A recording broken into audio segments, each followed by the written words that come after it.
It's Jill, the girl who called before about the man who keeps on calling. What's going on? He called me again. What did he say? He's out there. He's outside. He's watching me through the windows. Did you see him? No, but I know he can see me because I went upstairs.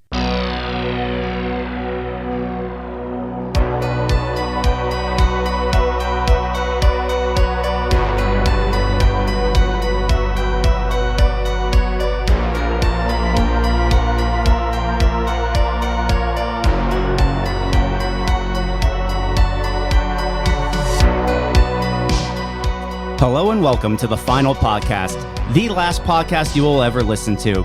We are the creators of the Spooky Pit, the innovators of the Passion Bump, and we take you down the darkest rabbit holes of all things horror. Welcome, spooky bitches. By now, you know, we review horror movies and fuck 'em with comedy. We are your final bros, Brian Hopper LaGrasta and Shane Glory Hole Smith. And we're joined as always by our Scream Queen, Jen, the producer, and special guest today, Young Dan Kee from GKM, dude. Happy to have you on. Yo. Thanks for having me.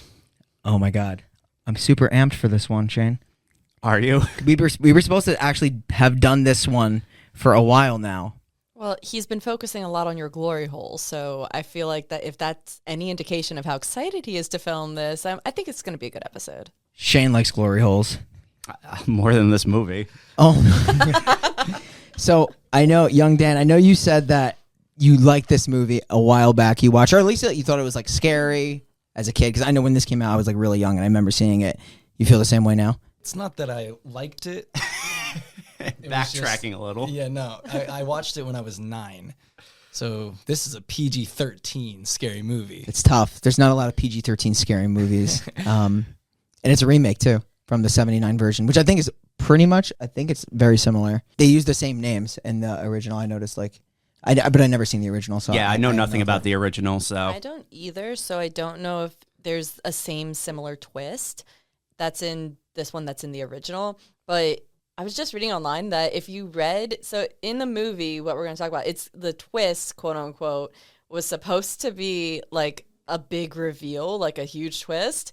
They mention it on the back of the box and in the trailer, and I was like, that doesn't really sound like a twist to me. Yeah, I didn't even. There's a twist in this movie? I guess. I know what you're saying. Yeah. Like. Exactly. Like there was no big reveal, because if you read up anything on the movie, it would have just given it away. Yeah. Maybe his face at the end was the big reveal. Seeing the scar. I get that was honestly the coolest shot of the movie, in my opinion. Oh, definitely. Yeah. This had like a Strangers effect. Have you ever seen the movie Strangers, which came out like 2 years after this movie, where it's like, oh, basically anybody could be watching you kind of deal? Yeah, except the strangers executed it well.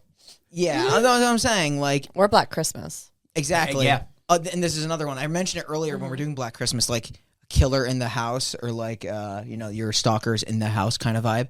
Did the original When a Stranger Call come out before the original Black Christmas? Which one came out first? It came out after. 79, and Black Christmas is 74. So Okay. Black Christmas kind of, I guess, pioneered this whole like stranger inside your house. Yeah. It also is like one of the earliest it's like literally, that's true, and it's also one of the earliest slashers. Really, that's why I love that movie so much. So great. It was a great movie.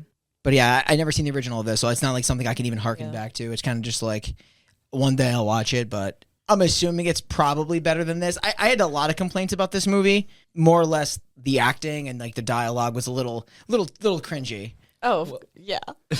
The thing is, I watched it at such a young age, so for me, it was extremely intense, and it actually kept me up. Like, I had insomnia for probably 3 or 4 years after watching this. My sister, almost directly after watching it, played a prank on me with my cousin where they were calling. They're like, oh my gosh, we're getting a call. It's from inside the house. And like, I was so terrified. Yep. I started crying, and it like scarred me. So that's why I wanted to do this movie. But seeing it now, I'm like, I can't believe I was ever scared. That happens a lot, though. When the scariest moment of a movie is the ice maker in the refrigerator or the sprinkler system outside, I think we get a good cat jump scare as well in this one. Oh, that cat was awesome. All I learned is that the kids should get an award for best hiding, and that the killer should get an award for quietest kills. Quietest kills. You don't really see his face until that last scene. It's just shadowed, and I'm like watching through the movie. I'm like, because I guess there's like a mystery element to it, like who's this killer gonna be, and how is he tied in? And there was actually a point of the movie where I thought maybe it's a setup, and it's Yep. who they're babysitting for. It's the rich family. Yep. Through the first 45 minutes of this movie, I'm like, there's no kids upstairs. Yeah, Oh, That was yeah. what I was thinking. and then when there's the shot, and we're definitely gonna get there of when they unveil the bed and the kids are not there. I'm like, you son of a bitch! Yeah. I see what you're doing here. And then the kids are like in they're hiding in like that thing, and I'm toy like, chest or whatever it But was. we knew the kids were there because she checked before. Oh, true, Like, true. we did see them before, so they But do. it does take like 45 minutes. They do exist. They are not dolls. that's true. I guess let's jump into the spooky pit. All right, cheers your prosecco glasses. We're ready to go. Spooky cheers. We do a new thing where we just drink as we record now. Yeah. So, When a Stranger Calls, a little horror movie, came out in 2006. A prank caller has some super cute, sexy fun with a high school babysitter. This movie is a horror thriller directed by Simon West, and it stars Camilla Bella as Jill Johnson, Tommy Flanagan as Stranger. He's actually the guy that you see on screen. Lance Henriksen's the voice of the Stranger. Didn't know that. Okay. Yeah. Katie Cassidy as Tiffany, Tessa Thompson as Scarlett, Brian Garrity as Bobby, and Clark Gregg as Ben Johnson. So, just an interesting note that I picked up. We were talking about Black Christmas, the remake Black Christmas. The main character, her name is, I forgot her name in the movie, but it's Katie Cassidy stars in that movie, and we just made a reference, and she's Tiffany, her friend in this. I feel like Katie Cassidy was in every horror movie throughout the In early 06? 2000s. Yeah. Wasn't she also in like Final Destination 3? Yeah. Which one's Katie Cassidy? She's her friend Tiffany, the one that hooked up with her like boyfriend, and like Oh, that's why she looks. she so like dies familiar. off screen and like comes back in Gotcha. dead in like the bathroom or some point in this movie. Yeah. The one that was terrified for no reason. Yeah. She was Yes. leaving the house and Had no reason to be scared of anything. I guess strong winds really scare her. Yo, those are some sick gusts. And at first thing I'm like, are the woods talking? You know, those woods were just making noise. Oh my god. This will be fun to talk about. Yeah, so let's go. We're going to open up at a fair in some town. I don't know where we are. I have no idea where we are either, but again, like this movie is setting like the pretense early on. It's very strange because the whole idea is like this killer's been going around killing people, but you really don't find that out until like The end. the end. Yeah, so basically we're opening up and you see like this fairground. There's, your usual Ferris wheel, all these different rides. But you keep hearing in the background someone calling a girl, and the girl like, why are you calling me? What's going on? Like, please stop calling me. It just keeps building up until you eventually hear some screaming, and no one hears it because of all the noise from the fair. That's true, but it's really weird because you do see like this. You don't see it, but you like a kill happens. Yeah. And is it just me, or did it look like everybody in the carnival felt the kill? Oh yeah. Right? For sure. I'm like, what is going on? They all like stopped and they were like pause for dramatic effect Yeah. and proceed. I have no idea. All I know is It's going to take me a while to get used to these. we're gonna be doing that now. I promised that last episode. Wait, did we put the dog thing in? You know what? I didn't, but I will. I remember that. It's going to take some time. We just got the soundboard, so... What was it? It's Shane fucks dogs or something. Yeah. Shane's like, I I- just listened to it too. It's like Shane fucking hates dogs. But it sounded like Shane fucks dogs. It's something weird like that. Yeah, it was Super like... funny though. I just put the word fucking in the wrong part of the sentence, and it came out wrong. Oh, That's- he said, I love fucking dogs. Yeah, that's what yeah. it was. It should have been I fucking love dogs, but it I love happens. fucking dogs. That's exactly what it was. That's so funny, dude. I actually just Real finished shame. that Real episode shame. yesterday. I just re-listened to it. It's amazing. I'll be honest, I've listened to that episode 3 times. That was a funny episode. It was really good. We're talking about our Signs episode, if you don't know, where a bunch of German Shepherds died, and Shane was super happy about it. Then I made Brian like almost spit out his drink like every 20 minutes. Yeah, that was fun. I was like really drunk. But now we have the other piece of GKM with us today. Yeah. Well, definitely the better looking part of GKM. Yeah. Shane, well, Danny is top 4. He said it. There's 4 people now still in that band? 4 people? yeah. Get 4. Yeah, so he's 4th. Actually, Holy hell. things are up in the air, but it's like Gotcha. sax player might be making a comeback. Gotcha. Nice. Cool. That makes that makes Danny go down a notch. Poor Danny. Dan'll be top 5 then. 5. I can make fun of Danny. I've been friends with him for years, so. That's fair. That's fair. I mean, he's trying to take your job. He is. Dude, He tried that multiple times. so many times. To think he could have did the eulogy. I mean, come on. Shane's job in this podcast is to transition back to the movie after I take it on a weird, transition to like some other realm. Yeah, I And- mean, who knows when we go talking about hentai again or something like that. That's just gets Jen's weird. department. Yeah, that's my job. That's Jen. If I know something, Jen's department is hentai and offing herself. Like those, that's Jen's world. That's not my plane. My plane's just making it weird. No, yeah. So let's make it weird. We got a dead kid. Yeah. I just can't stand like I can't stand to be bothered. That's the point where I get when I'm like, I'm gonna off myself now. I'm done with this situation. Yeah. That's fair. Also, I want to say, did you guys see in that first scene, the carnival? You actually see the killer in the window when he goes to like. Yeah. Yes. Wasn't he walking through gave the me the carnival creeps. at some point? That I didn't notice if that was Because happening. I went back to that scene and there's like just this weird guy walking through with like there's a red balloon and he's kind of in focus for some of it and I'm pretty positive that that's him. It probably is. Yeah. It's probably walking up to the house. I would go back and rewatch, but I never want to see this movie again. Okay, so yes, we got a dead kid now because the next day the police are there and they're going to investigate and they go up into a girl's room and the look on the officer's face is like, I have never seen anything quite like this. So you don't actually see the death. No. You just see the terrified officer's face, and he looks mortified at what he's looking at. Yes. So whoever's doing the killing apparently is doing like a really gruesome job. Yeah, and then instead of showing us, they like show him to the next scene where he like looks sick or something, but they're taking multiple trash bags out, which kind of tells you that she's in multiple pieces, and I will say she's probably the most gruesome death of this film that we don't even see. It's true, and there's blood like dripping out of the bag. So Is yeah, there? Yeah. There is. One thing we do learn about the killer is he loves blood. He does. He says that. He does. Says it on the phone. All over himself. It's his kink. I also like, for me, like these movies, I feel like the killer has got to have like a super cool voice when he's like a super creepy voice, and I feel like the voice was just like not there for me. You know what I mean? It Like was pretty average. Scream had like this weird like comical creepy voice, and like Black Christmas, Billy Was just terrifying. was terrifying. Yeah, Black Christmas, they based Billy, we talked about it in that episode, but they based Billy's voice on the weepy voice killer, who's a serial killer that would call the police and everything after all of his kills. Pretty much be exactly like that, like telling them where the victim was, I'm so sorry, like blah, blah, blah, and all that bullshit. But to make that voice, they held someone upside down. Yeah, when you told me that, I was like, wow, that's sick. This movie didn't have the budget for holding someone upside down, probably. Shane. Sorry, I'm going to just He's keep gonna rip it. bagging He's on the gonna movie. Yeah, it's going to happen. It's gonna They happen. didn't have apparently they had a budget to, what's the main girl's name? Jill, what's her actor's name? I have it right here. 1 second. Sorry, Camilla Bella. She's terrible. Yeah, she I'll be spent honest. like She's bad, man. She spent like 2 months just running before this movie, which doesn't make any sense. And I was like, why is that fact in here? She has one scene where she's running. Yeah.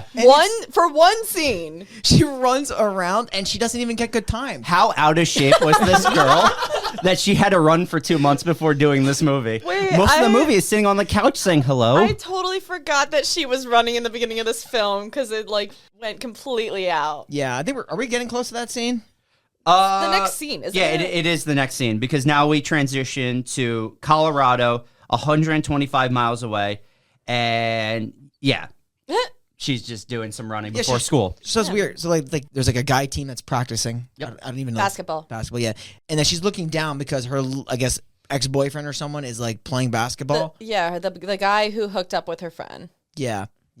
Mutually, yeah. And why is she still friends with this person, I really don't know. But why she still wants either of them in her life is just beyond me. So, but thank God we have our love expert here to talk about it with us in a minute. Hold your tongue. I won't say Continue. anything. so she's lapping around. She has to get to 24 seconds, but she can't because she's so distracted by that. She only can get 25. What a bitch. Oh, she missed it by 1. She's super distracted. She also had to work out to get the scene in. 2 months of working out for this scene. Serious They gym couldn't time. have just faked that. Oh my God, it just drives me absolutely nuts.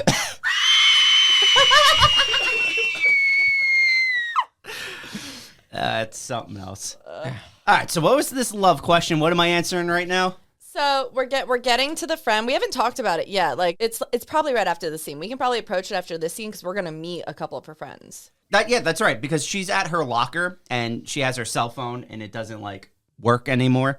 So Wait, that part was so funny to me because I couldn't tell if she was in high school or college. They're in college, right? I thought it was high school. I thought it was high school too. Okay, that because when she talks about it with her dad and everything, it sounds like college because it sounds like she was away for school. But Then, like, a teacher walks by her, and she's like, oh, don't worry, I wasn't on my phone. Don't worry about it. Yeah. And then she quickly pulls it out, tries, and it's obviously dead because we'll learn later she went over her phone bill by 800 minutes, okay, Brian, the money expert. Okay. In today's money, how much would her parents have had to pay for going over their phone bill in 800 minutes? I can just tell you, if I go over, it's $15. Per minute? Oh, per minute? No. I'm It's assuming just like a flat fee of 15. It's a flat fee of $15. Oh, it's a flat fee? Okay, so when did this movie take place? By 2006? It's by data, though. You know, like, it's like, I think it's a few gigs for $15. Because I think, like, it was per minute back in the day. It might have been. But I feel like it couldn't have been insanely expensive. And how do you punish someone for that? Well, her parents are making her pay it back. Yeah, by Babysitting. Yeah. Well, they're probably keeping the money. Probably. Yeah. She must be a good babysitter, though, because this is a good gig she gets. I feel like they pointed out 800 minutes specifically, though, because back then in, like, the 90s, her dad says 800 minutes, which has to be, like, in the 90s when there was only flip phones. Like, that's why I feel like it was per minute. It probably was. I mean, that's crazy. But I feel like it wasn't, like, an insane punishment, but it was just, like, definitely a punishment nonetheless. I mean, at that point, why don't you just use the house phone? Yeah, I mean, why not? It's 2006. People still used house phones. Probably because her parents could hear, because remember the landlines were all connected? Oh, that's Tell you right. what, she's that's right. missing out on, like, high school Burning Man. Yeah, Like, literally. like, what is that? Like, my high school doesn't do that. That Oh, was sick. the giant bonfire they're having? Yeah, it's literally Burning Man at high school. But yeah, she's gonna have to avoid that. She's got to do some babysitting. We have art class before that. That's true. But before that, while she's at her locker, that's when we first meet Bobby. Yeah, Bobby. True. We meet the trash. Yes, he ex-boyfriend. comes up to her, but she wants nothing to do with him. She doesn't want to talk to him, and that's because he was with another girl. Her They friend. they which we'll find shared a later. kiss. She which- kissed him. That's what I heard. But Yeah. it sounds like he kissed her back, so It sounds like it's not that he kissed her back. It's just that he didn't pull away. he was like, I will not stop. I will just stand here. That's- I will not move. That is a tough situation. It sounds like he just allowed it to happen to him It's tough because, like, you don't want to be rude. and not accept the kiss, right? You don't want to be like, like, you are my push her away. You just are mush my- her face away like she's a bear. Push it away. Also, you saw Tiffany. I mean, Yeah. Yeah, it's like you're definitely my girlfriend's best friend, but like I don't want to be rude. Yeah. So love expert, who has the better chance of surviving? Tiffany and Bobby or Jill and Bobby? I'm gonna say Jill and Bobby because Bobby didn't initiate the kiss. He kind of just accepted it. You know, it wasn't like he was going out for something. Oh, you else. believe him then? I'm buying into this Bobby theory, Okay. and I'm buying into it strictly because this is a plot point that is basically dropped from this point Yeah, on. you're right. So really, we don't get much more information True. other than when Tiffany shows up and she's like, "Yeah, I kissed him." I'm just gonna assume Bobby's the guy that's just like I wasn't flirting with her, and then he turns around and gives someone else a wink. Yeah, I don't know. I was kind of captivated by the character Jill Johnson and actress Camilla Bell's onstage screen presence being completely blank most of the time. Yeah, seriously. She shows up to be hot and to die. That's really all we need her for. And Tessa Thompson is her other friend. She's in here. She's in honestly here. didn't even know that was Tessa Thompson until I looked at like Right? the credits afterwards. She's attractive. She's Which great. is crazy because Tessa Thompson's a really good actress. Yeah, she's in a lot of shit right No now. wonder she was only in it for 5 minutes. Who's yeah, and her dad is the dude from Marvel, right? I don't watch the Yes! Marvel movies, so I don't know. I Oh don't my know. god. Yes, the Agent of the Shield or Yeah, whatever. Yeah. yeah, I saw that. Shit, I forgot about that. He looked familiar, but he was also only in for 3.5 seconds. So I don't even know when like that Marvel universe started. I can feel like Iron Man. No, Spider-Man kicked that off. Like, Yeah. what kicked off the Marvel movies? Iron Man. I literally Yeah, have it was no Iron clue. Man. Yeah, but he's in here. He's her father, and she's punished. I like the way he talks about her punishment, though. Oh yeah, for sure. Yeah, I was like, oh, that's kind of a good dad. Good thing you're only in here for 2 seconds and don't pick up the phone. Your daughter's trying to be murdered, but you know, still good dad. That is an ongoing theme where no one answers the phone except the killer. That's true. And like they have this thing where like you don't know if it's the killer on the phone or if it's a prank by this Cody. Chad? Cody? Cody, yeah. This random dude Chad named Cody, the most generic character that we never see. I noticed that every time she says hello, there's like this awkward pause for no reason, and she has to say hello again, and then, Yeah. then the person comes in, and you're like, Yeah. oh, okay, it's just a friend. Yeah. Okay, so the dad's driving them to the babysitting gig now at this point. This is where we learned, like you said, 800 minutes over, which they specifically hammer in. Yeah. So it has to be like $1 a minute or some shit Yeah, like that. she loses her car and she loses her phone for a month. Yes. How much you think this house costs? The one they go to? Dude, this is the sickest house ever. It's got to be like a $2-3 million house, Yeah. right? Because Yeah. it's on the lake too. Sure. It's like gorgeous. Yeah, on the lake, literally in the middle of nowhere. It's beautiful. Woods and lake. With a separate house not attached to it. The guest house where his son stays on occasion. I like how they build up that the son might be the killer for a while, and I'm like, nah, it's never gonna be. That's this another thing that leads absolutely nowhere. I never fucking bought that. No, me either. never That's the bought one that. thing I'm like, nah, there's no chance. So we're at the house. We go inside. There's a cat. Let's paint a picture of how rich this family is. They have an atrium with birds in a koi pond. They don't have light switches. No, if you walk into the room, the lights Lights go know on. to turn on. Yeah, you're right. Which I'm sure they're rich enough where if it's nighttime, the lights know not to turn on, so you could just go to sleep. Have you checked like the decor and the paintings? Yeah. Well, there's a creepy ass statue upstairs. I don't know if you guys noticed I did. that. Oh, I noticed. Like, it is only there for the sole purpose of making you think someone is standing up there watching. Those statues are all around the house. Like if you look closely, there's statues similar to that literally around the entire house. So you always think someone's watching her. But also they just look awful, and I don't know why so many rich people have such shit taste in art. Yeah, it's really like, I don't know what it is. I feel like they have to feel good about themselves to just spend money on stupid shit because it looks terrible. I would never want that in my house. If I had that house, why would I buy that to fill my house? The ugliest looking statues. Shane nailed it. They were just there to make you think that, oh, he's behind you. Oh, no, that's just another statue. Yep. Yeah. That Same is their ones that- purpose. It looks like the silhouette and like the figure of someone, pretty much. Yeah. But like, yeah, it's... How about I take the money that you're about to spend on that statue? That sounds like a better way to use that money. Yeah, I pay off my student loan. That statue's probably like $30,000. Oh my God. I dare you to try and resell it. I definitely would try. So we're in this gorgeous house. They show the babysitter literally everything except the kids, where she's even like, do you guys have kids? So that's super interesting, and that's why I was like really confused for a while about Also, like, where they this movie's don't going. introduce her to the maid. They're just like, you'll figure out who she is. That's right. Rosa, right? Is the Yeah. maid's name? Yeah. Yeah. She's like, oh, she's upstairs. She's like, she does like her own thing. She's a live-in maid. The live-in. You yeah. might see her. Exactly. But yeah, she kind of gets the lay of the land. She does not see the kids. It reminded me of a movie I once saw called House of the Devil, where like, oh, just babysit the kids, but don't go fucking up there and see those kids. I've never seen that one. It's wild.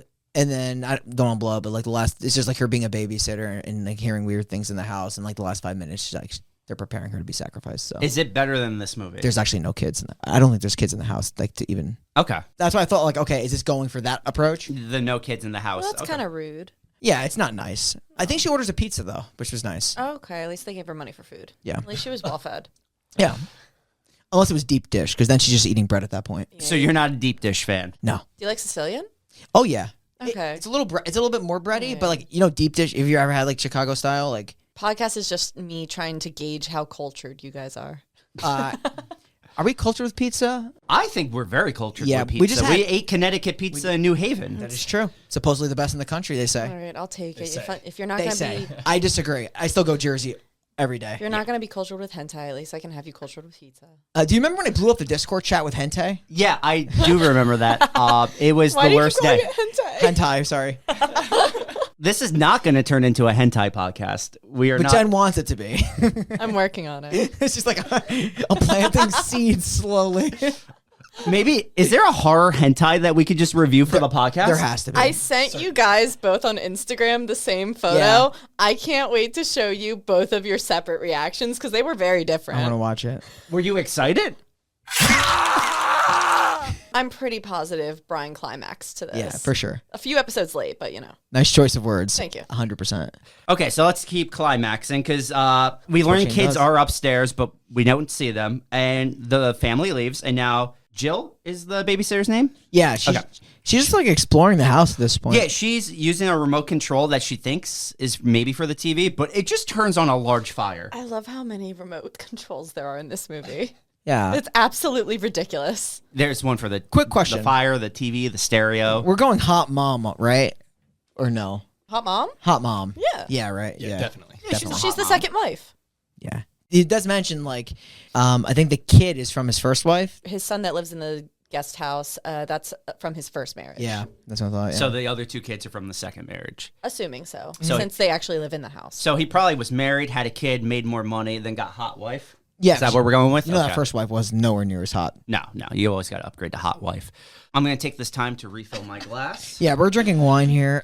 We drink now more than talk about Wine, movies. you're so- drinking Prosecco. Same thing. Shane's a Prosecco That's girl. champagne. That's not wine. There you go, Bri. Thanks, bud. This is what we do nowadays. All right, so where are we? This is where she walks into the bedroom, and she sees that the lights turn on as soon as she walks in. We've been calling it out this whole episode. Like, Yeah. very rich house. She starts looking at very expensive jewelry. That is probably something I would admire, but I think I'd be too scared to touch in her situation. Because full-on puts it she on. immediately puts on like all this jewelry, and then she seems like she's gonna put on a dress, and I'm like, I'd be too scared to touch it. Because imagine if you forget, and then they're like, you stole my ring. Or, like, I agree. there's probably cameras in this house, right? Like, True. It's rich enough that they would have, like, cameras set up somewhere. So if you're just walking around with the jewelry on, they would probably see this. I'd be afraid to just touch the jewelry in general. I'm kind of clumsy. That and the clothing. Like, imagine like she went in the fridge, like she took advantage of the food first, and then she started playing around with like all her clothes, and then she just spills it all over her clothes. Was it like a necklace that she was putting on? She had a necklace and like a few rings. Yeah. I feel like as the babysitter, you're not really supposed to go through the personal belongings of people you're babysitting for. They- Hell no. They literally said, here's the fridge, here's everything else, not this area. And she was like, this area? Yeah, and she definitely never babysitted for this family before because I think when she comes in originally, they say you came highly recommended to us. Yes. So she must be a babysitter like around the area, just not, or that's someone that they know she's Yeah. sitting in on their kids. So, Bri, this is a question to you. Who is the better babysitter, her or Mike G? Mike G's the best babysitter. He's also making a ton of money doing it. Please explain. So I never seen him actually babysit. But he babysits a richer family, and I assume this is the house Mike G goes to when he babysits. If it is, dude, we need to like go to that house and just like see lights turn on when we walk in. We walk in and Mike's just wearing the jewelry.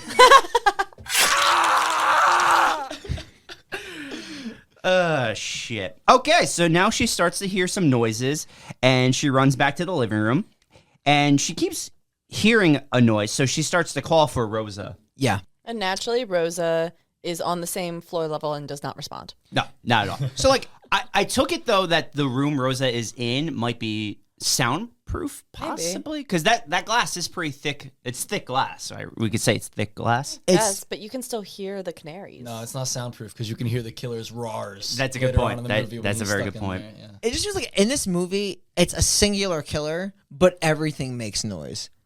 Like literally everything. Everything except the people he's killing. True. That is true. Yeah, Rosa was a very silent death later in this film. Poor Rosa. So is what's her name, Tiff? Yeah. Off screen and then just appears. Yeah, but How still, did he like, get that body? Where we'll talk about that Yeah. later. How did I'll let any you go, of Jed. this? Yeah. I don't know. Did Rosa have any lines? Hi. A wave. I don't even think she says hi. I think she just waves. Yeah. Feeds the birds. What are those? Are those canaries? Little yellow birds? Yeah. That's why I took him as, yeah. We need our bird expert on here. We don't have a bird expert Which one's yet. the bird expert? That would actually be Sauce. He's a bird lawyer. Oh, he is a bird lawyer. You're Can we right. call him? He'd never seen the movie though, so he probably wouldn't know. If I asked him like what a yellow bird was, he may know. Hey, Sauce. What's a yellow bird called? He's He's Are you like, guys serious? Canary dog. You heard? Now that we're talking about birds and whatnot, she goes to reach for the phone because she goes back into the living room. And as she's reaching for the phone, I believe this is where it rings for the first time. It's a canary. Confirmed. Okay, so canary confirmed. All right, so the phone's ringing for the first time. I know you guys probably have a lot to say about this now. The phone rings for the first time. It's a pretty average phone call. Yeah. Nothing out of the She ordinary. seems pretty terrified, though, that it rang for the first time. I was going to say, I don't think it's really ordinary because isn't it just a man breathing? It's a lot of heavy breathing. I don't get a lot of those phone calls. I don't know if you are. No, my phone number is very similar. Okay, Brian.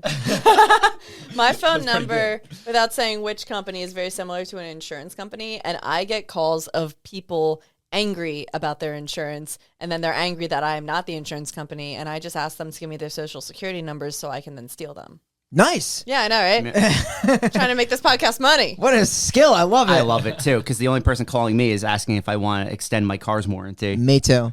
I always look at those sometimes. You ever get those ones where like you win something and they play this like foghorn? No, I've never gotten that Yeah, one. it's like a foghorn. Like, you won a free cruise. That is literally just because you guys watched Lighthouse and put the foghorn in, so now your phone knows the foghorn, and you're never gonna stop getting those phone calls. That's probably the way it is. That was our 4th review, dude. Yeah, that Imagine is that. going back. That was when we were crowded next to each other in your bedroom. Yeah. That was before I came on, and I was already listening, and I texted you to never do that again. You're like, never put in the foghorn again. You have a maximum of 5 foghorns an episode next time. How many foghorn sounds did we put in that episode? A lot. It had to be close to 10. How many heavy breathing? How many times am I going to do heavy breathing in this episode? It's going to be a lot. I'm going to say at least 6 more. Only if you do it in Shane's face.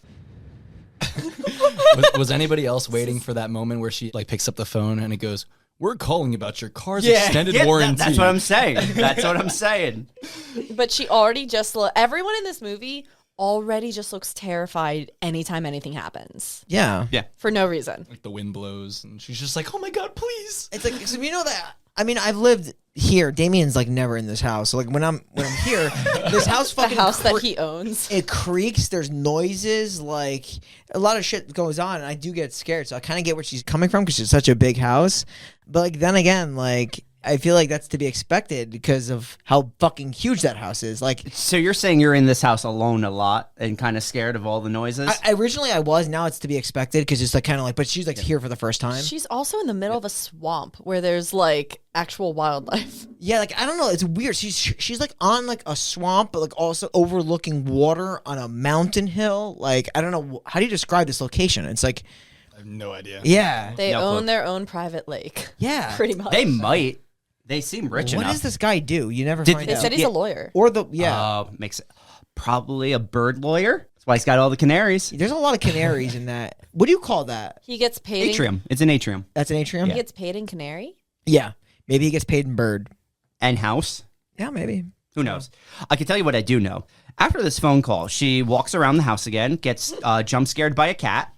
Yeah, the cat. That's gonna be a recurring theme though. The cat will jump out and scare multiple times. Probably the scariest thing about the movie. Yeah. Pretty much. Honestly, Besides the ice maker. Yes. The ice maker's terrifying. Facts. there's usually like some symbolism whenever there's like a black cat in movies, and I can tell you for sure that there's absolutely no symbolism to the black cat in this movie. It's just a black cat. Yeah. Pretty much. Or at least if there was, nobody fucking wrote it down. I was like, all right, I got you. Nothing. I just don't think anyone cared enough to like think of a theory about this black cat. No, well, usually, like, even on IMDb, they'll mention why they chose, like, certain animals. Mm-hmm. And this one, they were just like, we should definitely choose a black cat. Why? No reason. Yeah. They're like, black cat is just a symbol of horror. We're just going to throw it in there. And that's it. As well with a girl that has a resting scared face. She does. Like, I do have a little bit of a problem with it. Has she done anything else? Like, I don't. I'm going to look it up right now. Wait, I have the IMDb thing up. there you I go. can do it. I don't- Perfect. Dan, what do you like? When I looked at her, I feel like her dialogue was very short. Like, she didn't give much emotion. It was very dry. I'm like, she's not very entertaining, but she can run, but not as good as she should. Yeah. What we learn is she doesn't have many redeeming qualities. In No. This movie. Oh. She doesn't even really scream much either. Does she scream a lot? Maybe- She gets scared. Maybe at the end, but like, It's not much of a scream. It's a lot of a yelping. So I would say she, the most emotion that she gives is at that ending scene. Like Yeah. throughout the movie, she's so stone faced. Even when she's freaked out that he can see her and like she like drops the phone out of being Yeah. terrified, she just sounds so corny on the phone She with the officer. doesn't really have too much on here. That makes sense. Like, when a stranger calls, she's most known for. The only other thing, which I recognize, is the movie Practical Magic from 1998. She must have been a kid. I have no idea if she might have been one of the kids because Yeah. the two main women don't seem like it. But yeah, just in general, she has a lot going from, like, she did a lot in like the early 2010s and 2000s. Yeah. But no, nothing like super, super recent. Like, I think her most recent was 2019, and that's a TV series. And what are your credentials? Oh, I was the lead for When a Stranger Calls. Next. She was also in like 2018, 2019. Apparently, being in When a Stranger Calls can get you a good a spot on the TV show Mickey Mouse Mix-Up Adventures. There you go. From That's horror always to been my Disney. dream to be on that show, so I gotta get into What an horror outlet. movie. She's getting that Disney money It's true. until 2019, and then apparently she's not in it anymore. She fell off the grid. Yeah, they saw that movie and they were like, resting scared face. Got it. I think like Katie Cassidy had like a few years in horror, and then she was like, Yeah, like through like the early 2000s, I feel like she's in. Is she also in like Wrong Turn too? Katie Cassidy. Yeah, I feel like she might be. I have no idea. I'm gonna look her up just because I feel like she's been in every horror movie in the early 2000s. Black Christmas remake came out in 2006, and so did this remake. So she did both in like the I same have year. it. I have Katie Cassidy up. So let Let's me see it. Very first one is 2010, A Nightmare on Elm Street. Then Arrow. Wait, is that the Arrow a TV show? That was Was that the remake? What? That came out like 11 years ago. 2010. Which remake? A Nightmare on Elm Street. No, Yes, it's set, yes. It's been a long Wow, time. we are. Yeah. That is crazy. I'm actually kind of scared.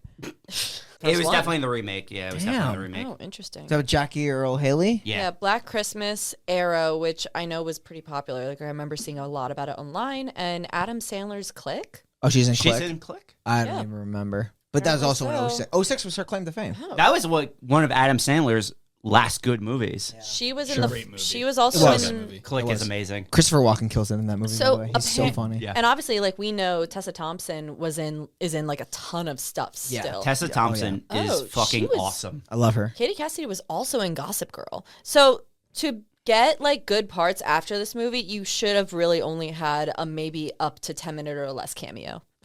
Sure. Is what we're hearing. Okay. Shane, this is where you transition us back. Oh, yeah, of course. Okay, so she's going to get a phone call.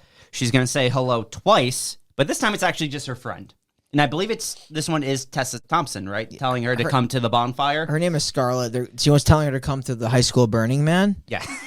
They literally, I think there's one scene later where they actually flash what they're doing. It literally is they're burning a wicker man. Yeah, I saw that too. This is a school of Wiccans. How'd they even make that? Is Nick Cage in this thing? Who set that shit up? Like, and what high school would put that on? That's like super dangerous. Like, I don't get it. Our high school wouldn't do that. We didn't even have like a 10-year anniversary in our high school. We didn't. I feel like back in the day, like before our time, there were like really big like homecoming high school parties like that. Because in the movie Grease, they're having like a huge bonfire too, aren't they? Yeah. This is why the 70s and 80s and probably early 90s should have been arrested I mean, the whole year. my high school was surrounded by woods, so we had tons of bonfires, but we never had a giant burning wicker man in the middle of a lake. We never sought to burn Nick Cage for honey. That's true. Maybe we should have. Dude, it was sick though. Like, I feel like everybody was drinking around like literally like a burning wicker man Yeah, with teachers. with teachers there. Yeah, it's true. It's crazy. It was a different time. You are having so much fun with this. Yeah, it's not that I'm excited to see when Brian gets more noises on this thing. bad. Yeah. Brian, It's going to be wild. I haven't started drinking yet because my margarita's in the fridge. Yeah. You're going to be a lot drunker than I am, no matter how much I drink. This is actually very true because I have another bottle behind Brian. Oh my gosh. That I will note, they opted not to share with me or Dan. Oh, no. You guys could have had some. Yeah, you guys can have whatever you guys want. Yeah, I'll get I a literally glass. begged him. I begged him for some. He said absolutely not. You have no idea how long I was holding that, and I was like, I'm totally going to call them out on this on the podcast. I'll go get a glass right now if both of you want one. No, all right. Just teasing. By the way, do you know the killer in this movie, Tommy Flanagan? You don't watch Sons of Anarchy. You watch Sons of Anarchy, anybody? Sons of Anarchy? No, he's but I know lit- what it is. He's one of the stars of Sons of Anarchy. I saw like Does two he really? episodes. I'm going to be It's honest. good. I knew that because my dad told me that while we were watching the movie. My dad's like, I think that guy's in Sons of Anarchy. Yeah, he literally, I don't blow the show. Like, he literally becomes the leader of the gang at the end of the show. He has the face for it, so Yeah. Is it the scar? probably. Those are not fake scars. The actor has those scars. Really? Yep. Interesting. Okay. I learned something Could new. you imagine I they- thought you were bullshitting me. Could Chips, you yeah. imagine that he had scars from Sons of Anarchy and just begged to have them in the movie? I actually think this might have came out, I think, just slightly before Sons or close. Probably. Yeah. But I think one thing they did good, if I had to say one thing about this movie, I kind of like the idea of like a mysterious killer that you don't know. Yeah, no, that's good. That's actually an awesome point because that was something that got me when I was really young. It was the first time I realized, oh, wow, there's sickos out there that just want your blood on their body. Like, Yeah. You know, like as the killer puts it, he says he wants her blood all over him. And that for me was the first time I realized, like, wow, there could just be a sicko out there that wants to kill me for no reason. And that thought was terrifying to me. So that is a really good point. Yeah. Yeah, but you just have a total stranger. He's not connected to her at all. And he just wants to brutally murder her. And in the beginning of this movie, he was in another state, so. Yeah, you're right. He has to like actually travel. Yeah. Which is why, like, I'm thinking, like, I'm looking for the tie.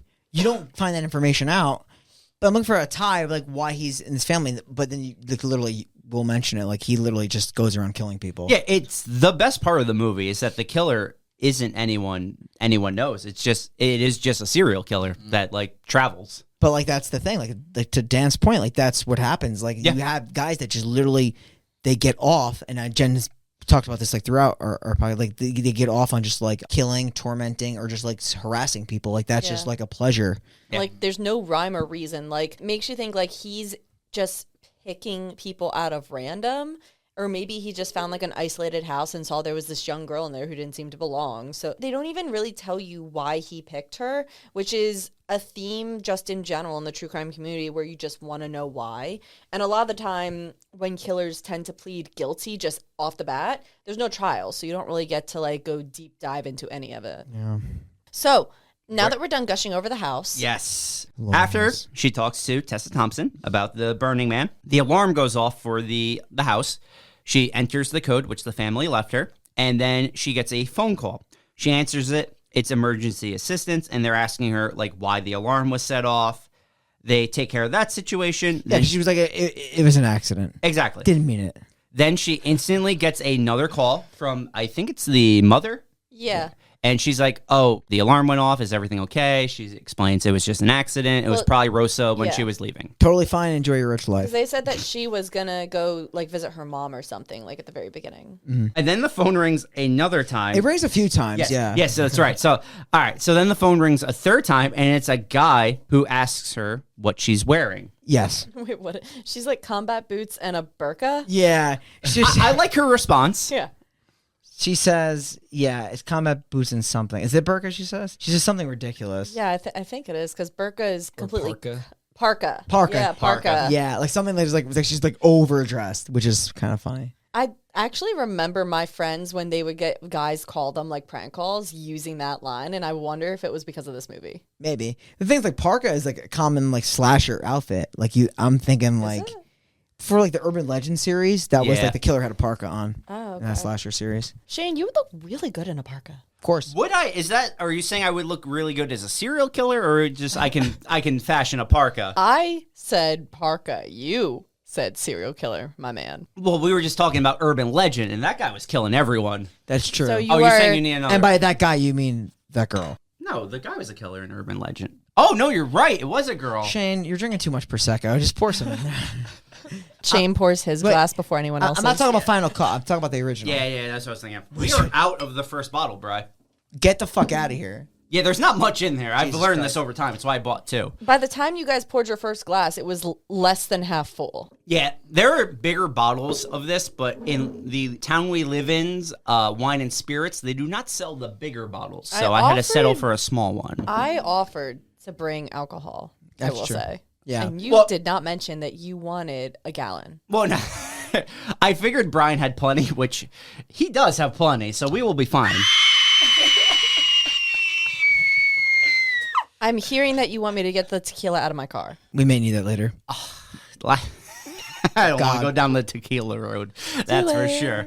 Okay, speaking of tequila, though, we're going to investigate the house with a fire poker. Yeah, she constantly grabs the fire. That's like her weapon of choice is the fire poker. My favorite part, and like this was pointed out to me with the people I was watching, she doesn't bring the fire poker when she needs it, only when no one is around. True. Great choice of weapon, though. Just it is. not great choice of situation to use it in. She did think about it when she grabbed the first one and it was just the shovel, and then she was like, maybe I need the poker. And it's a good choice of weapon. I mean, I was like, okay, at least it's not like she grabbed the spoon, you know? Oh, yeah. Oh, my God. Dude, it is sharp. It's not like it's not going to do some damage. It is. It's just like Shane mentioned. Like, it's never when she needs it. Yeah. Yeah. She investigates the house, yada, yada, yada. The phone rings again, of course, but this time no one is on the line. I put in my notes, random blonde girl shows up, but it is Tiffany. Tiffany. Now that we have talked about it, I realize the girl is And this Tiffany. is Katie Cassidy. And she shows up. She mentions that the garage was open. And she goes to check it out. The garage is literally wide open. Yes. Which is already like, okay, did she not scout out that the garage was closed before? She probably would have to assume that it was closed because there's no way it was that wide open. Yeah, it's all very sketchy. This is actually where we learn that Tiffany is the one who kissed Bobby, and She's kind of not that sore about it. no, she takes it very. She's very like open about it. It's like, yeah, I kind of kissed your boyfriend. It's no big deal, right? Yeah.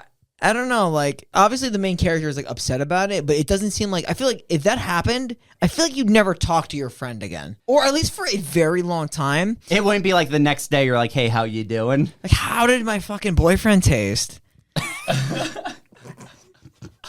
Seriously, like, honestly, they're surprisingly okay with the fact that this happened and they're going to move along. Well, Bright, as our resident taster, how do you think Bobby tasted? No, he tastes good. Did you see the way he was sweating playing basketball? This guy's a hardworking jock. He gets after it. He's a fucking grinder. He's a hustler. I feel like he might be a little salty.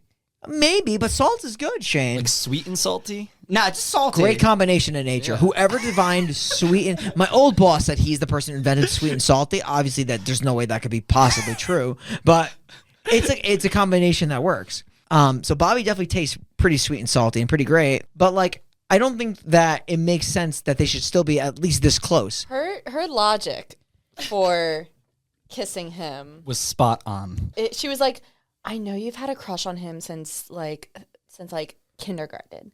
And she was like, yeah.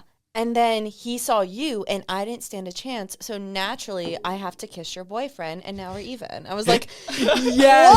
what? Yes. It was like the I was logic. like, makes sense. Makes sense. It adds up, to be fair. Like, I had to get you back. Yeah, I had to get you back for your boyfriend falling in love with you. She's like, you know what? You're right. And then Can you imagine if she said that? She's like, wow, Tiffany, I never thought about it that way. I kind of wish she did because it would have made the movie a lot more interesting. But I can like just like everyone's faces when she says that is just like, the fuck? Yeah. like this whole scene, I'm just thinking to myself, I'm like, this is like kind of fucked up. Yeah. No, yeah. It is. It's very fucked up. I'm just like, so you're just a really poor judge of character, Jill. Yeah, and Tiffany's that kind of like, She says she's a bitch. yeah, She she's a bitch. She is a bitchy She's best like, friend. I'm a bitch, so obviously I have to be excused for my actions. She was like, what did you expect? I'm the bitch. I'm a self-proclaimed bitch. She's like, perfect. you're the bitch of the group, got it? Because every group has to have the one bitch who gets away who with just makes everything. out with every other girl's Oh my boyfriend. God. She's That is like- her role. Wait, she's like the girl from fucking what was that? Night of the Demons. Night of the- oh.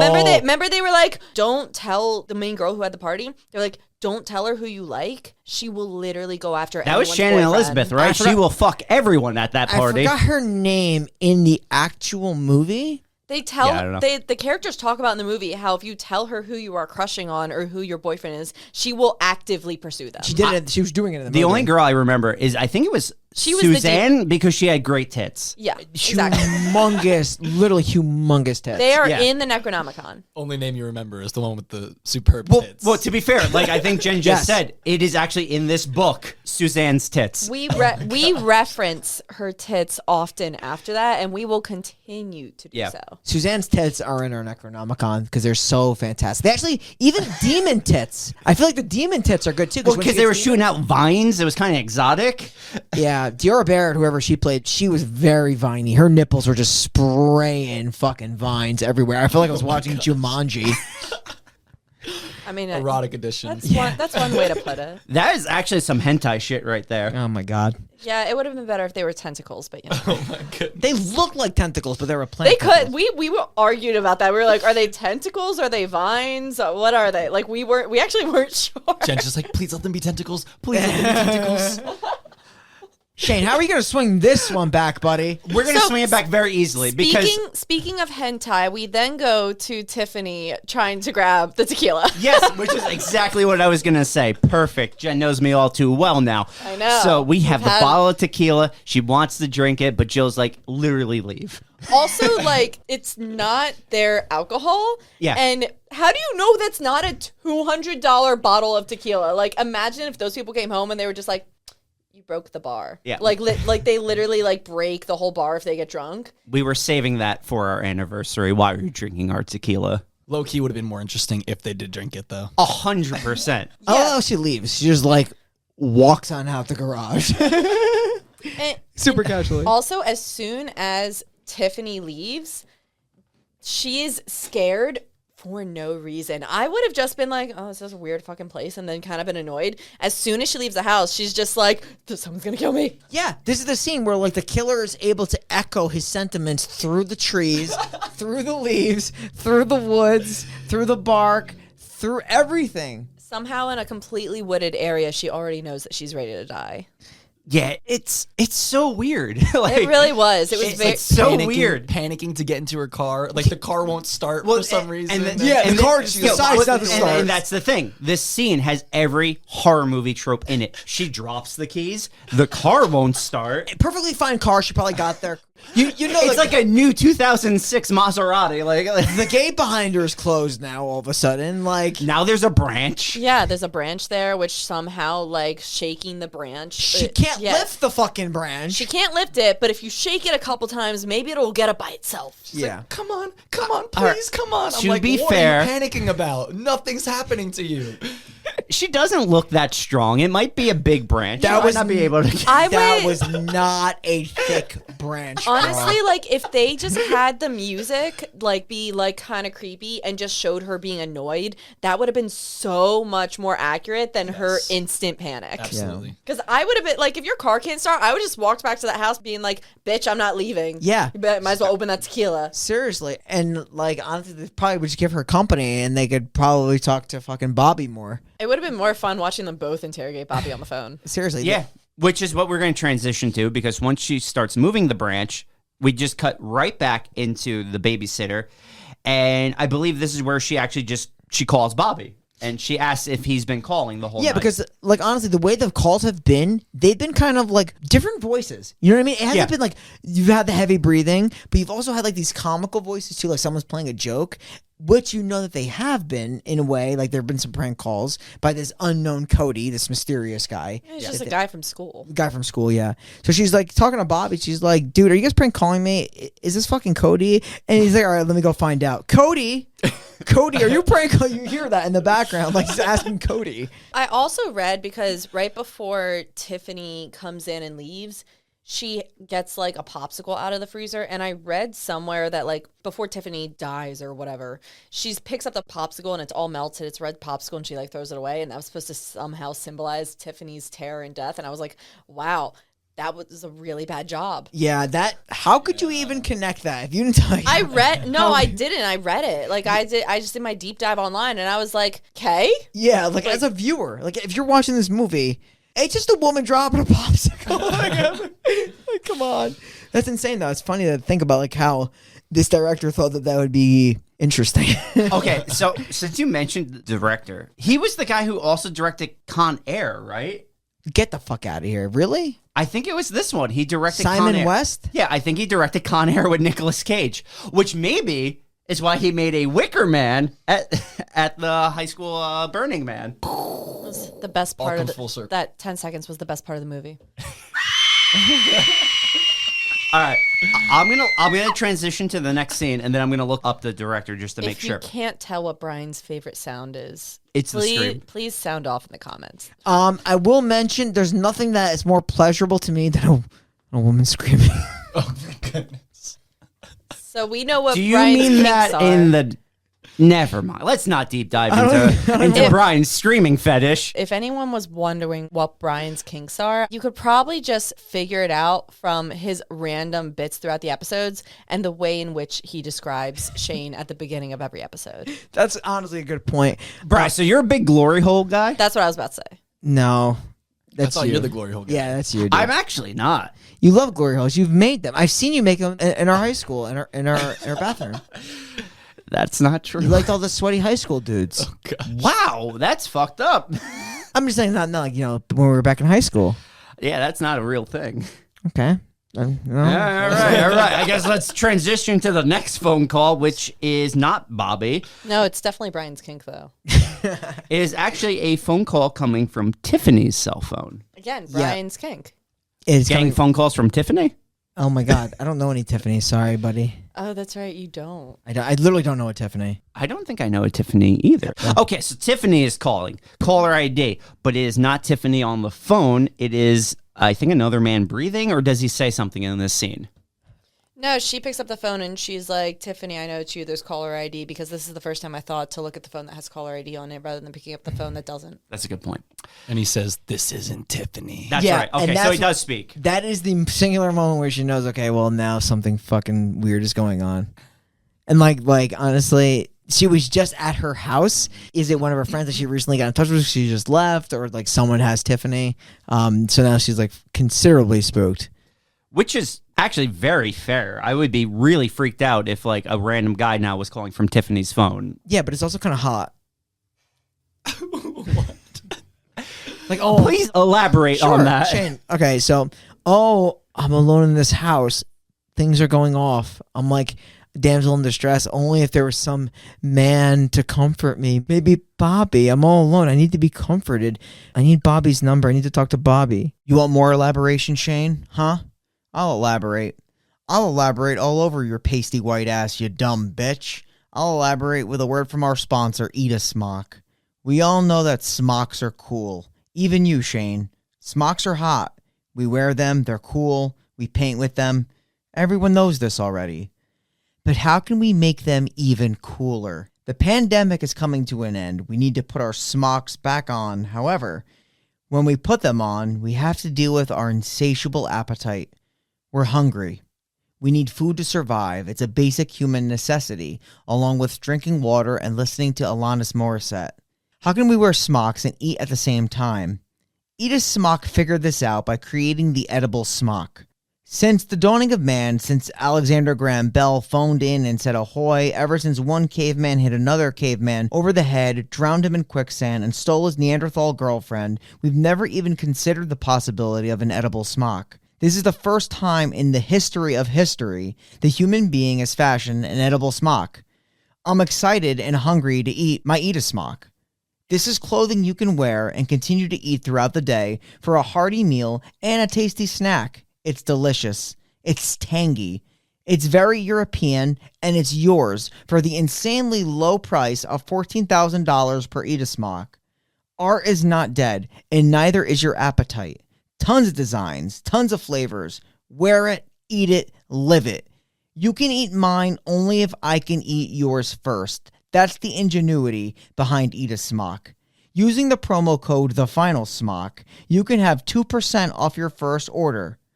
This is what I call a smock steal. We're eating smocks now. Now back to the sound you can hear from every room in Shane's living quarters. The director of this movie did indeed direct both Con Air and Tomb Raider. The one with Angelina Jolie? Yep. Oh, interesting. He also did When a Stranger Calls. Yeah. Yeah. And Really? Shocker. He also did, no, and also he did The Mechanic with Jason Statham. That movie and he did The sucks. Expendables too. That movie's okay. Yeah, it's not bad. So, Was Tomb Raider good? I don't remember. the original, the first one was good. The Yeah. second one sucked ass. Agree. With Yeah. Angelina Jolie? Yeah. Angelina Jolie, she's amazing, though. Yeah. Back in the day, she was She's good. great. She looks the exact Girl same. Interrupted. Amazing movie. She looks no different. Yeah, she's great. That's actually a good point. All right, so back to the movie, though. Let's not gloss. Let's He's so good keep at talking this. about Angelina Jolie. Let's talk about how she's now going to call the parents who are not going to pick up their phone. She's going to call her dad, who I also do not believe picks up the phone. Nope. And then she's going to call the restaurant, who says, the family left 40 minutes ago. And this is right then when I'm like, okay, the kids aren't real. Yeah, and that the parents are the parents are just fucking with her. I thought the same thing. I thought this was like such like a weird inside job. But then again, you got to think of like motive. Like, what's the motive to bring someone in there? Like, what are they trying to accomplish? Especially if they were friends with her parents. It's like, how do they think they'll get away with this? Like, what were you guys thinking, like, during this? Well, the thing is, I'd seen it already, so I knew that it just was a psycho. And Right. I mean, like, I know you saw it the first time when you were 9, so it is actually kind of hard to ask what you thought. But So I didn't have like that idea of maybe the kids weren't there and the parents were in on it. Though that would have probably made the movie a lot more interesting if that was the case. yeah, like, Oh, definitely. But the thing is, like, like the pretense from the beginning that like there is a killer bound in some way. Sure, because of the opening. But, like, what if the parents knew the son was, like, crazy? So the parents always set up babysitters for the son to take out. And then the parents just keep moving from town to town. So you're saying, like, Rose is straight fodder? Yeah. That would have been a much better storyline because honestly, I had no lead in to think what was going to happen. I was like, there's no setups. No ties. There's no ties. I was reaching and I was like, I can't think of anything. It really just seems like some random motherfucker was just like, that one. Which is basically what it was. Pretty much. Another problem I had too, and I'm sure everybody here has this because this is like a passion in this movie. Oh yeah, it has like, how do you say it? Big dudes, tight chicks. Yeah, yep, that's true. It's hot dudes. Hot dudes. Yeah, it was sort of a sexy fight. Yeah, it has hot dudes and tight chicks, but nothing to do with them. Yeah, that's the thing. Like, there's no like the hot dudes and the tight chicks didn't really get in there. So speaking of hot dudes, let's talk about Officer Burroughs because that's who she's going to call next. Is this Roy from The Office? Yes. I just wanted to make sure. I wanted to confirm that. Yeah. Is it really? I think so. Yeah. I saw that too. Which one's Roy? He's the one who was engaged to Pam. And then Jim stole her. Oh, was that his name? Roy, yeah. Never knew his name. Worked in the warehouse. Yep, Yeah. never knew his name. He got DUI after Roy broke off the engagement. I know because I'm actually currently rewatching The Office right now. Oh, nice. Show's amazing. It's so good. Yeah, so she calls the police, but the police basically are like, yeah, if he hasn't like done anything, we can't do anything ourselves. It's like, this annoyed me so much because he goes, well, is it an emergency? Or when she's trying to get connected to the police, they say, is this an emergency? She goes, yes. No. And I'm like, yes, it is. Yeah. There was a phone call from your friend's phone. Yeah. That just left the house where you're getting these weird calls. That it right there, I feel like would get a police presence to at least investigate what happened to your friend then. Well, of course. He says something along the lines of like, well, there's no direct threat. We can't do anything about it. Yep. Yeah. I think what police officer, who would say that? Yeah. I feel like you can't say that. I can give you so many phone calls phone calls that we can re-listen to from emergency situations Where that's happened? Yeah, sick.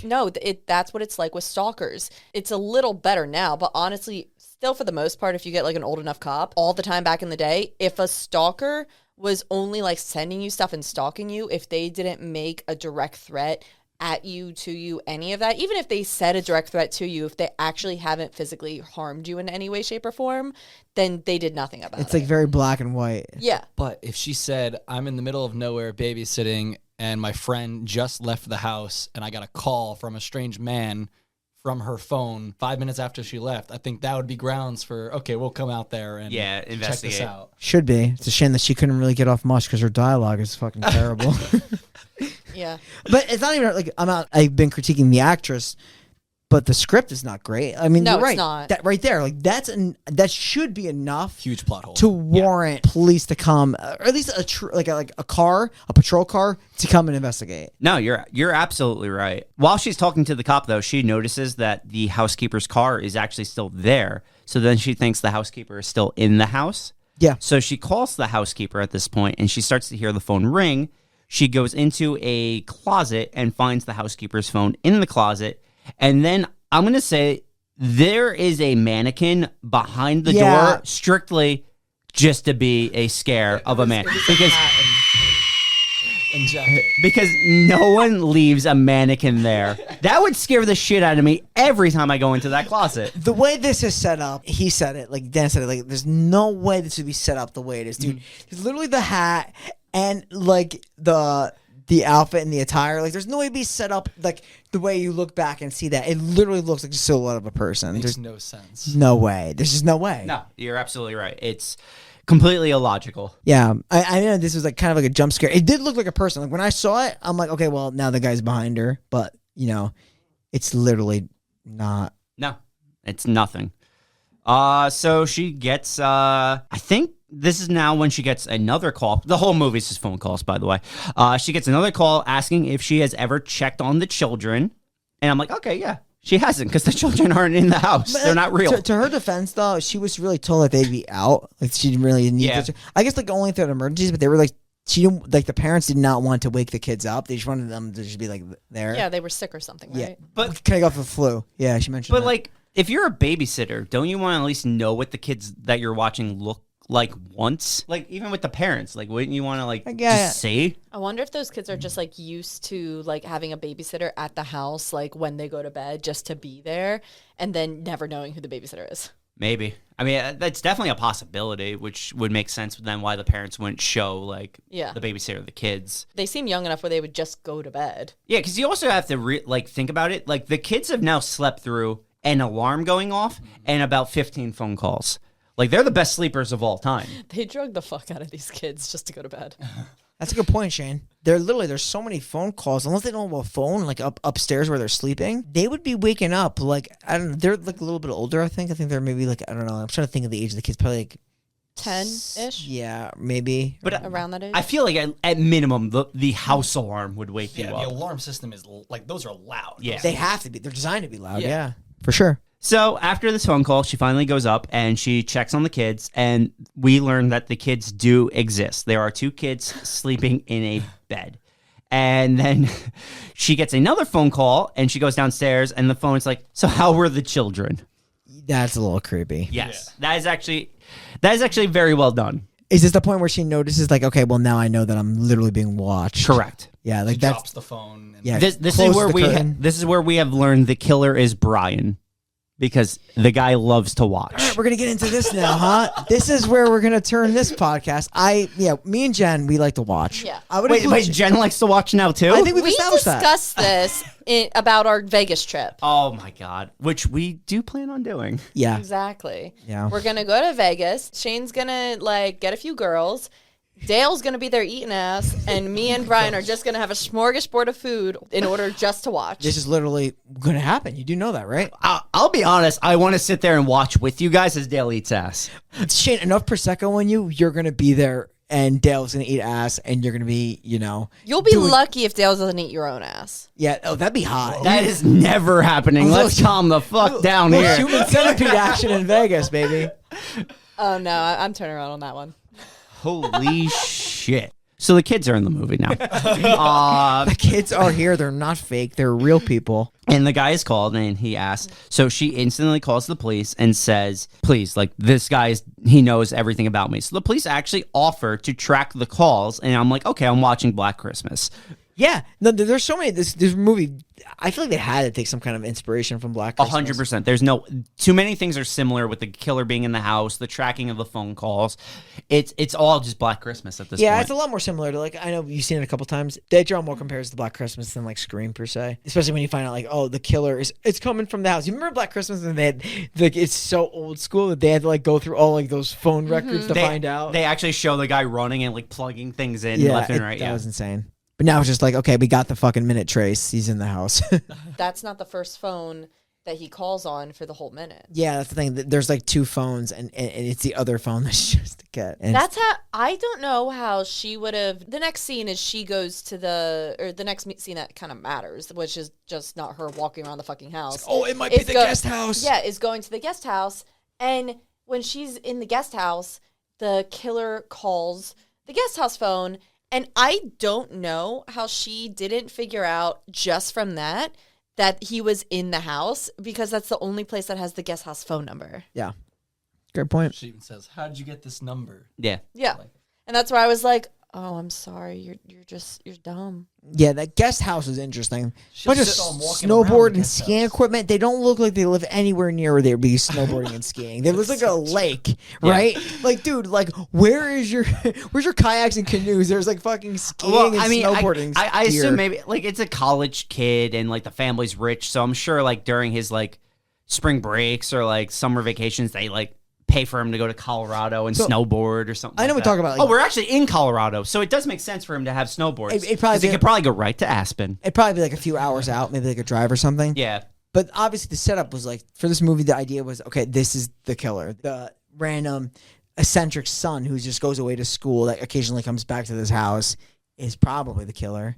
It's not, but I mean, No. that's the setup. Yeah, because we're in the guest house. The phone rings actually in the guest house while she's in there. Yeah. And she doesn't answer it. She just, like, hears breathing, like, over the voicemail. And that's when she looks at the house and she sees One of the lights turn on in the house as you deep breathe into the mic. Yeah, she looks out the window and sees the house. She's like, okay, well, someone's in the house. It's probably Rosa. It's not. She even says that. She says, Rosa. Yeah. But I mean, it's like, you can think of one or two things. It's the dude that's calling me, or it's Rosa. It's probably Rosa. No, realistically, like, would any of you think it's actually Rosa at this point? No, but Well, think of the skip timing the of scene it. where Rosa, like, the seeds are on the ground. Oh, Remember? that's right. I'm thinking about the timing of it. Like, honestly, like, the second she looks out the window, the light comes on. It's super uncanny, dude. Yeah, it's. But no, like you were saying, Dan, we did skip over the scene where she looks and there's just the seeds right on the chair, they're flipped over on the ground or on the chair, and it's clear that Rosa didn't finish doing what she was doing. Yeah, so she has just disappeared at this point. So Jill runs back to the house, drops her flashlight. Instead of just stopping real quick to pick it up, just leaves it. She just has to go see Rosa. Like, realistically, in that situation, wouldn't you want as much light as possible? Why would you just not quickly pick it up? Literally, I would never not pick up that flashlight. I need light. Like, I can't, to this day, I can't even sleep, like, in a completely dark room. I can't. So, And also, this is after she knows the guy is watching her. What possessed her to go outside of the house and run to the guest house? Because then she's going outside to where she thinks the guy's watching her from. Also, like, I don't know how she didn't put two and two together that he was in the house based on she looks at the guest house and the light lights up. So someone's obviously in there. And then she looks at the regular house from the guest house and a light lights up. So someone's obviously in there and it freaks her out. So she's assuming it's him. So how is she surprised when they're like, he's in the house? And she's like, I could have never known. it's true. No, I'm happy that you put two and two together. Jen, do you want to put one and two together, Shane? Yeah, I'll put one and two together because she doesn't pick up the flashlight. She goes into the house, and now she hears the shower running. So if you put one and two together, clearly the killer is now showering. Yeah. It's a quick shower and it's a quick body wash. I assume she thinks maybe it's Rosa showering. Yeah, I mean, that's the safe assumption as a live-in. She calls out Rosa. There's no answer. Yeah, that's a really safe and really dumb assumption, but... You know. So she heads towards the shower. She gets a call from the guy, and she's like pleading with him, like, please stop calling me. Please stop calling me. And this is where he says, I want all of your blood. Yeah. Not just a little bit, all of it. Yeah. She's like, what do you want from me? He's like, your blood all over me. That's a little unsettling. It was a scary line. To this point, she's been hearing like heavy grunting, but she definitely knows that someone's watching him, obviously, as we previously mentioned. But this time, it's obviously like the first veiled threat towards her. Well, it's right after that she gets the call from the police that say they tracked the call. Yeah. Right after she hears that. That's true. Yeah. A minute. Which is exactly right. That comes up right now. And they immediately like turn into the guy from Black Christmas, the original movie, that's like, all right, tell her to get out of the house. Don't freak her out. And they're like, call's coming from the house. He's at your house. And she was like, noted, runs. Yeah, that was the same sentiment. It felt just like Black Christmas. Do Like you understand what I'm saying? It's coming from inside the house. Yeah. As she is panicking, this is where we find dead Tiffany, which there's no indication of how she was killed other than she's just dead now. She's in that room. She wasn't there. She looks behind her, and then she's there. I don't understand how that happened. Yeah, that was a plot hole. Do you know what I'm saying? Like, she was there. Yeah, like she looked around the whole room, no one was there, and then she turns around after the shower, and suddenly the steam lets loose, and you can see dead Tiffany. Yeah, I mean, this guy just dropped her silently into the room. No, I thought Tiffany was in the bathroom. So she she opens the door, and so the door's blocking her body or something. Unless she was because that's a really long door then. unless she was like hidden like behind the, like you said, maybe like behind the door, but like a dead body across the floor is pretty noticeable. Yeah, I think she was just so focused on the water in that shower. Oh, in any And case. also, like these last two kills, Rosa and Tiffany, were so uncreative compared to the first kill we saw him do. Without a doubt. PG-13. I mean, you're not going to get great kills. That's why I've never been a fan No, of... well, no, I'm just saying this killer is either super lazy towards people who are not his targets and just like to save like his special doings for the person he's actually after, and is just like, I mean, this is a bonus for the night. We haven't done a lot of PG-13 on the show. We've done Black Christmas 2019. We've done I Know What You Did Last Summer. And all of these movies have the worst kills because you can't show the kills. Like, they can't be violent. It's a lot of off-screen shit, and it's never satisfying. Especially if you're a horror fan. Because obviously, as a horror fan, you're an internal psycho, and you want to do all these things unconsciously, but you can't actively act out on them. That's real deep. That's real deep and real dark. So, speaking of true, though, we're going to walk through the house a little more. It's dark. We're going to walk past a melting statue. That's just what I'm calling it now. She then goes into the kids' room, but both of the kids are missing. She searches around for a little bit, and she finds the kids hiding in what I can assume to be a toy chest. What about the leprechaun? What leprechaun? There's a leprechaun in this movie. Is there? Oh, you missed the leprechaun? I definitely did. Okay. He was on the tricycle Yeah. in the corner. I definitely missed that. What about the pogo stick? Okay, so what are we? We're just talking about the movie Leprechaun now at this point. Okay, fair enough. These kids are like some of the best hiders. I'm curious what made them hide in the first place. Like if there was just a guy that was just like the guy on the rafters above them. Oh yeah, that's a point. But then like he would also have seen them go in there. Maybe, and I'm just trying to think, like, honestly, like, plot hole, like, they saw and he didn't happen to see them, and they were quiet because they were smart 9 to 10-year-old kids.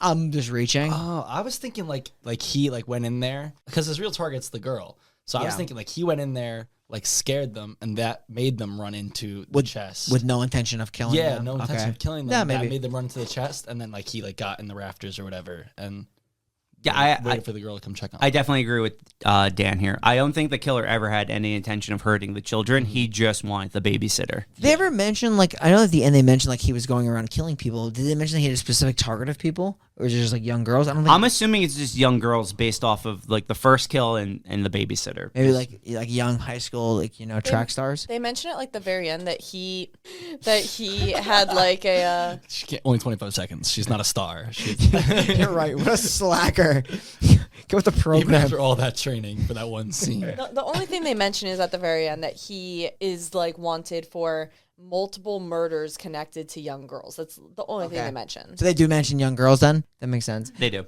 A question for you really quick. So you remember we did the Slenderman episode like way back when? Yeah, I Better remember that. track star, the character that they was doing track that you actually never seen do track, or Jill? I'm actually gonna say the track star in Slenderman.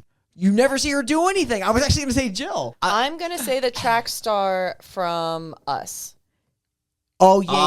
that's- Well, That's she, actually pretty epic. That- she that- runs. she is good. She actually runs a lot. Yeah, see the Slenderman one we never see run. They just keep mentioning she's like a gold medalist in track. Yeah, no, they do. Like that's the whole thing. Like Yeah. they're like on a track. They're at high school, and she doesn't fucking run. Yeah, but I didn't have to read that she trained 2 months for that because she didn't do it. So I'll just say she was better.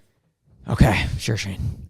So we're in the rafters now. The man is up there. She sees him up there, and she's actually just able to escape from him automatically and get into the atrium. So now we have the big hiding scene in the atrium where she's hiding under the water bridge and the kids are hiding somewhere else. Well, I just figure at this point he's touring with her. He's like, all right, Yeah. we can play a little bit of cat and mouse.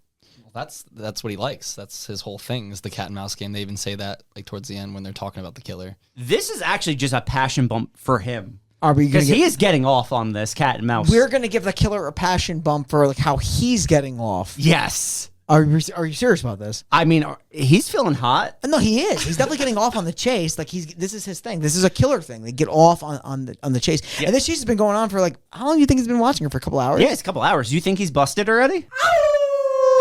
Passion bump. Passion bump. Passion bump. Well, if he didn't bust, you definitely busted, Shane. I definitely didn't, but we will Shane, I'm so proud of you. for busting to this scene. Yes. For not busting, I thought. I don't know Oh. what everyone was I implying at was this point. I was assuming you busted. I definitely didn't. You climaxed about a few episodes late. Oh my god. Climax. That's gonna be interesting. Okay, so she is hiding under the water bridge. She's trying to conceal herself literally the best way possible because I think he starts to like literally walk over where she is, like Yes. right on top of her. So she has to like, she decides to like go underwater. I really don't know why she did that. I don't either because she would have to come up for air. She would have been She is fine. not one of the coys. She has to make bubbles. It's just going to be more like, make it more aware that she's doing that. So she true. goes under, she sees Rose's dead body in the water, freaks out. My favorite part is she is just submerged because she has a tiny rock on her chest. They specifically show the small rock just on her chest that is keeping her down. Yep, but definitely the living is definitely dead. But yeah, she has to come back up for breath because she's going to die if she stays there. The killer has not moved. No, but the kids start to make a noise, so the stalker sees them, and The kids can't unlock the door because the lock is too high. It's way too high. They're like trying to like jump up and get it, and they can't get out. And then the killer's just like, you know what? She's probably under me. Yeah, so he just like he like throws his fist through the bridge. Yeah. So this is a very flimsy bridge, or this man is a black belt. So I this thought is he was reaching like around. Like I thought. Yeah. He was Doesn't he go through scooping. though? no. I thought it was reaching around. I thought he went through That it. would have been epic if he just like. Here's my thing, though. This is my question, because the bridge does teeter and move, Yeah. but like when they're walking, it doesn't. Like the bridge fucking confuses me. Like I don't get the levity of the bridge. Like, dude, like it was stationary when it was going around it, but afterwards when they were like first walking on it, it's such a stationary bridge without any like wobbling. So I would say that we are gonna go get a bridge like that to like have you try it out, but we're not that rich, so I think you're just gonna have to imagine it. Yeah, I'm trying to. It just doesn't make sense to me how that bridge was constructed. Especially because she's just able to like turn over in the water and somehow get the leverage to kick it over with the 200-pound man possibly standing on top of it. Seriously, what kind of lumber did they build this bridge with? I don't know, but I could tell you this. Her hair is definitely going to get pulled out by the killer as she escapes, but he does get a lot of her hair. Oh yeah. She can't find the kids anywhere. It's for smelling later. I also question this because like that was a lot of hair that she grabbed, and she just like tried to run, and like it all came out. I feel like it was a lot of hair. It was a lot. It wasn't of like hair. a strand or a little bit. It literally was a handful of hair. It was a chunk I mean, of hair. she let out a half-hearted scream over it. You know, It's true. It's for smelling. It was about 1/10 of that. It's like, ow, my hair. That hair is for smelling and reselling. Actually, yeah. Maybe he scrapbooks the hair. There's your No, they do passion though. bump. Serial killers, right? Snips the hair. Oh yeah, enough. Don't serial killers take trophies? Not all of them. Some of them do. Like I know the Golden State Killer specifically grew up poor Ed Gein in just like life in general. So when he would take things from his victim's house, it would be really weird things like plates or a clock. It was really, really weird. I know a lot of like serial killers will take like jewelry and like little trophies such as that. Yeah, I guess this guy was just, I don't know if he's trying to take care. Like I know that wouldn't Ed Gein like take skin? I know Shane Smith. Yeah. Shane Smith's the bottle cap killer. Didn't Egg He just runs up and just kills and takes bottle caps. Didn't Egin make the skin into different things? Yeah, though? he made a Skin nipple lamp. belt. Nipple belt, Yeah. skin Yeah. lamp, skin wallpaper. Yeah, he Egin did also make the only lamp. killed 2 people. Egin was mainly a grave robber. Yeah, that's That's true. interesting. He only killed a couple, and then he mainly just like you said, he was a grave robber. For Then the most is he part. defined as a serial killer? Yes. Yeah. Is Why? Ed Gein the guy that I don't skull know. fucked I his think- mom? His mom died, and I think he did wore keep her her body. skin. Yeah. he kept her body. Okay. He he- didn't have sex with her. No, he's basically Tom Green. Well, no, he's mostly a cannibal referred to, I'm pretty Yeah. sure. And then I think technically now he's counted as a serial killer because before it was up to 3 people you were counted as serial killer, but now I think it's 2, so technically he is. Okay. All right, well, speaking of serial killers, let's talk about a serial killer in the making. After she gets out of the atrium, she's looking for the kids, can't find them, but she sees that birds are now all over the house, and then we see that the cat is eating a bird. So that is the cat's first kill of the movie. Yeah, dude, that cat is hungry. He's munching on that canary. I think it's canary. We're going canary, of course. Yeah, he was hunting them in the beginning of the movie. Meanwhile, the killer is just like trying to break through the glass and just roaring in the most corny, unterrifying way. He's just like, "Argh!" I'm like, what is this? I was Yeah. Yeesh. Like he was way cooler as just like the Silent? creep versus like this like roar guy. I And don't know. they use the same, like, they use the slasher tactic of, like, the guy doesn't run, he walks, like, he's silent, like you said. Yeah, and then they made him do this roar, which slashers never, ever do. So it was kind of, like, weird. Yeah, it's strange. We're going but off meta. It is what it is. She gets the kids out of the house, but then the serial killer, stalker, whatever you want to call him, they start to have their fight, their final confrontation. She throws a bottle of vodka. I think it was vodka into, or maybe it's the tequila bottle. I think it was the tequila bottle. There from you earlier. go. She starts to she reaches out for like the remote, and it's the fireplace remote, and she's able to light it, and it startles him. Yes, that's right. It's because, like, she lit the fire from the remote, and there was alcohol that was, like, kind of like scattered all over the place. From the broken bottle So of tequila. It all caught on fire. So obviously, he's more or less thinking like, how am I going to kill this girl? I'm not thinking about catching on fire though. It's true, and that's why she's able to stab him in the hand with the fire poker from the beginning of the movie. We've come full circle. She runs out of the house instantly into the arms of the police. Yeah, the police finally get there when you need them the most. If only they were there 5 minutes earlier. True. I mean, they did say it would take 20 minutes from time of dispatch. That's true. I mean, she gave that killer hell. She got a nice kick on him to knock him Yep. off the staircase. Like, it was a good fight. I thought that was pretty accurate. sexy. I was like, all right, kicking and slapping. It's not like she threw him.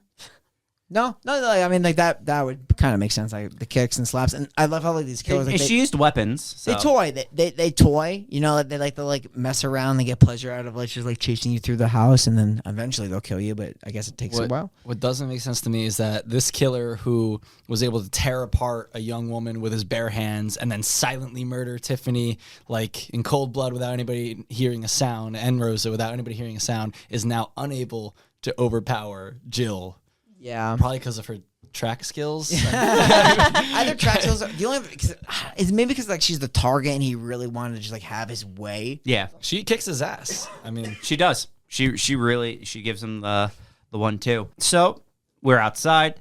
The police arrest the man, and you see the car drive by with the man, and that's when you see his like actual face for the first the time. only and time you see his the face. scar and all that. Yep, and that's just the way the guy looks. creepy face. Very Yeah. creepy face. You learn that the man has killed 15 people already, so Yeah. he is indeed a very, very big serial killer. A very skilled serial killer that somehow couldn't overpower her. Yeah, like, that's what I'm saying. Like, it just doesn't seem like kind of like logical, but yeah, because especially because if he's toying like that and he's spying and he's watching, like me and Jen would with Shane at like at Las Vegas, but like, no, for sure, I can't believe he got away with it for honestly 15 times. This was victim number 16 potentially. Yeah. Then the movie ends in the most cliched way of all time. She is in a hospital bed. She gets out of bed. There's absolutely no one in the hospital. Why is she in a hospital to begin with? Is she hurt? No. Did I miss something? No. She's No, I think so it's a psych ward. or Probably Maybe. No, probably just for like evaluation. Like it's directly after, so they want to take her there to make sure she's not injured, something. hasn't Got roughed up suffered. a little bit. Yeah, All right. they'll usually do that. Like if you're ever in like an accident or any sort, they'll usually take you to the hospital.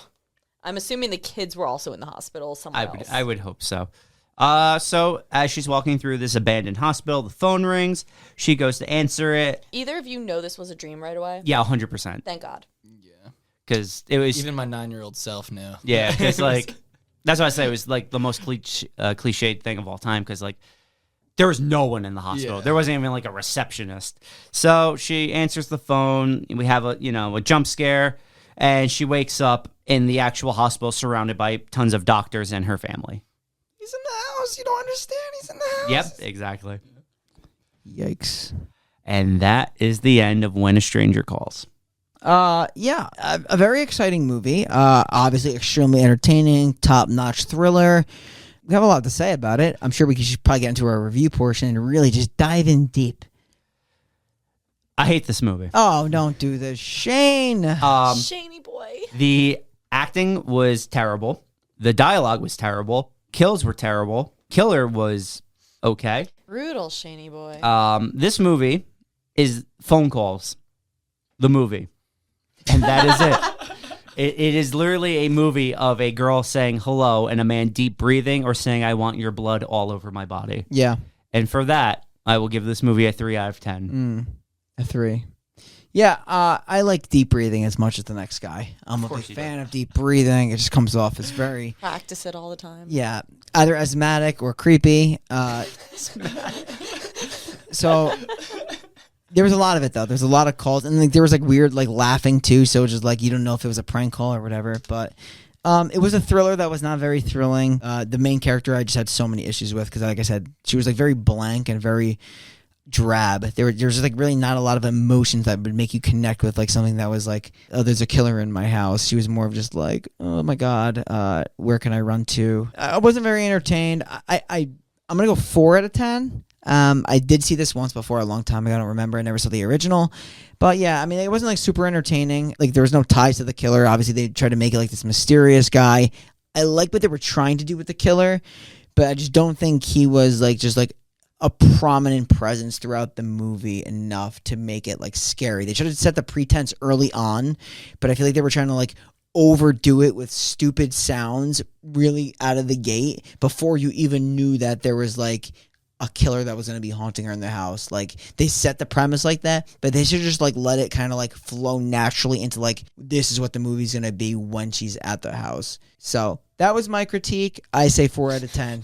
Over to you, Jen. So, out of curiosity, Brian, you said there were a lot of like not needed sounds and stuff in this movie. Is that why you kept overusing the soundboard? Yes. Okay. I was Good so connection. curious. I was like, oh, the irony. The makeup for the sounds. But I'm going to give this movie a 3 out of 10. I didn't particularly enjoy it. Only because we've already watched so many movies with this cliche, like Black Christmas, and I felt like they did the cliche so much better. I felt like it was done better. See, I didn't, off the bat, like that it was a stranger. At the end, like if it was someone she knew, I was expecting some sort of satisfaction out of that, but I didn't get any satisfaction. But I do think Dan is right that it does make the movie a little scarier, that there's no rhyme or reason, that this person literally just wants to kill you. But I honestly couldn't get over how cringy her acting was, because her face didn't change. She didn't really seem like she was actually scared, and I don't know if that's to blame her or the writing for the movie. So I didn't, it could be both together tied in, but I particularly probably won't rewatch this movie unless Dan wants to or something, because I really didn't enjoy it that much. It's not like I love the movie or anything. Dan's like 10 out of 10, baby. 9-year-old me for sure. Oh, my turn. Okay. Yeah. So you guys are It's out of 10. By the way. way too low. Way too harsh on this movie. It's out of 10 because I realize now we didn't tell you our rating system. Yeah. I assumed.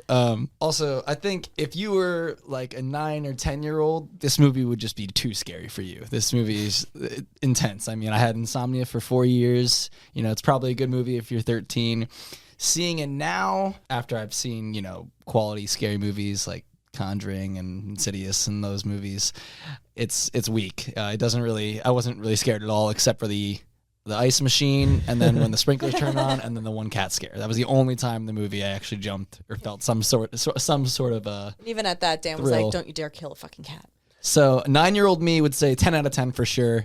Now I would say I would give this movie like a 5 out of 10, just like below average, just because I don't want to go as low as you guys, because I think that's just too harsh. It's all right, you know. It gives you the. I mean, if it makes you feel any better, that's the IMDb score of the movie. It is a 5 out of 10, right? Hey, It actually is. It's a 5.4. Oh, I'm sorry, that was generous. A 5.1 out of 10. Yeah.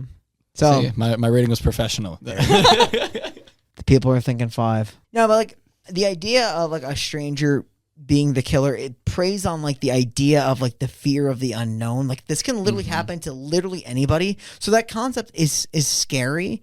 I just have like a little bit of issue with the execution of that idea with this movie. Agreed. Yes. So that's my only call out. But I do agree with you like wholeheartedly. It's terrifying to know that like the reality of life is that anybody can do bad things at any time, and you can't do much about it because you don't know what's happening. With some better acting, some more appropriate music, and like a better plot line, I think the movie could be really good. Yeah, they have to retool all of those things.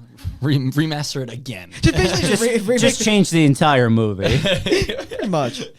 With some different actors, a different killer, a different storyline, a different premise, different director, different music. It'd probably be a lot better. Yeah. All right, gentlemen.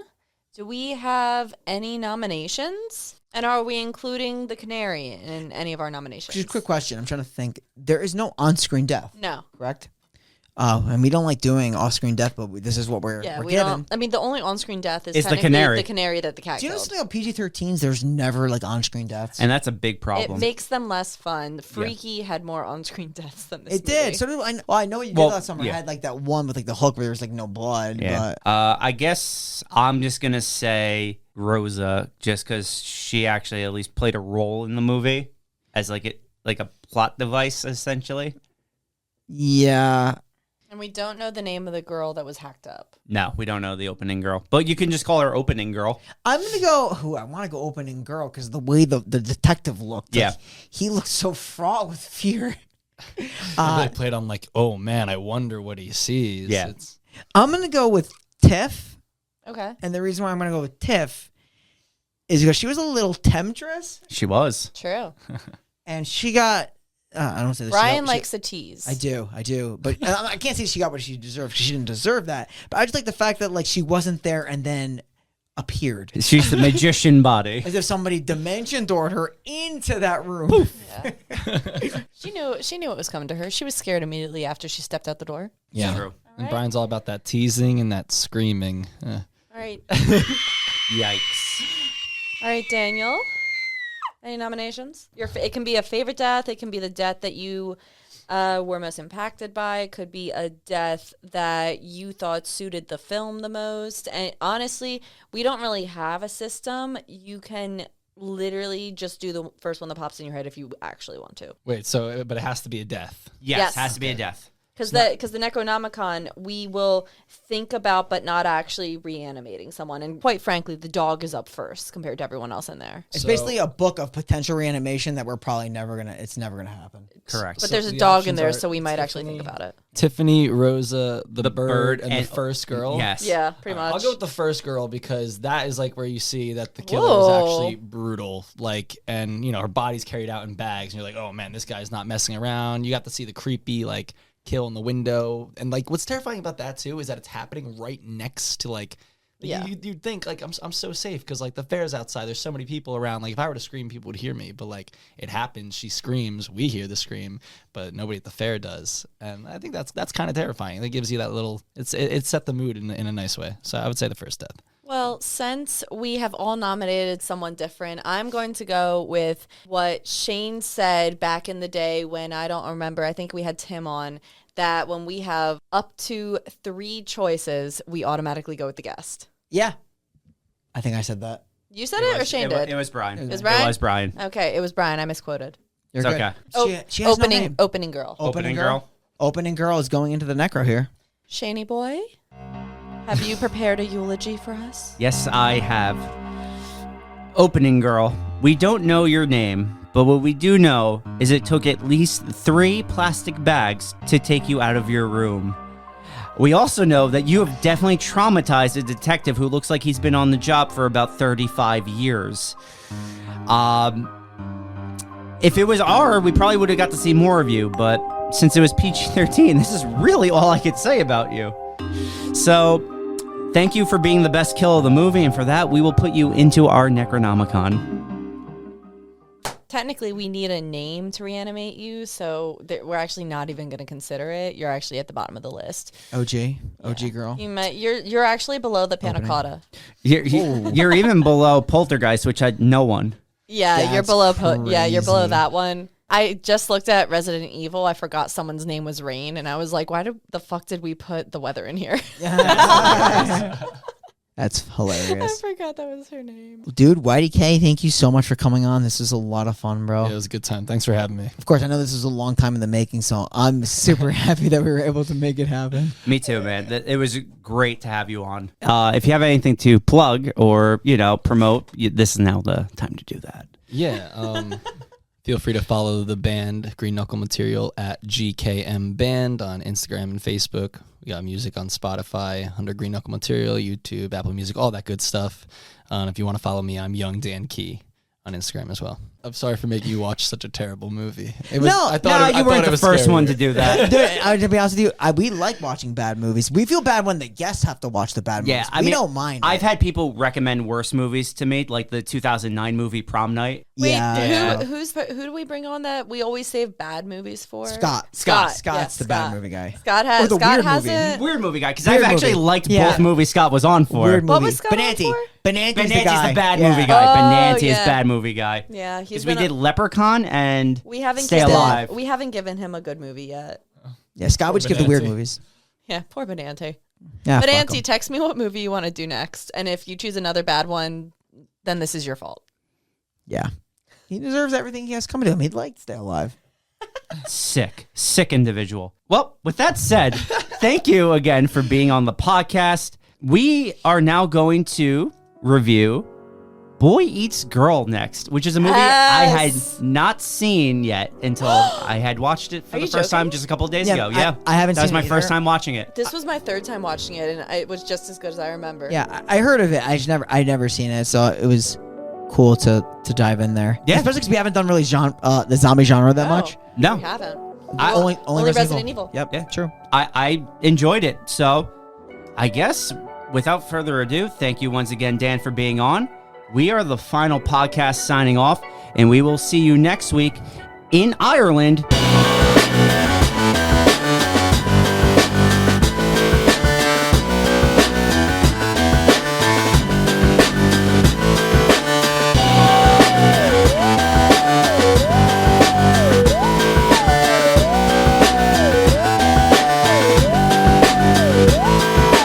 So if you haven't already, please follow us on Facebook and Twitter at The Final Pod Ever. Follow us on Instagram at The Final Podcast. And if you haven't, please give us a 5-star rating on Apple. It really, really helps Apple, push out our content and recommend us to other people to listen to. I think it's kind of cool atmosphere. Yeah, the ice cream truck. Should we get ice cream? I can go for what are those things called? Those ice cream tacos? Choco Taco. Those are fire. Do you think the ice cream truck will come back? I'm at the flag. We're going to take a short commercial break here for some ice cream. Quick Choco Taco.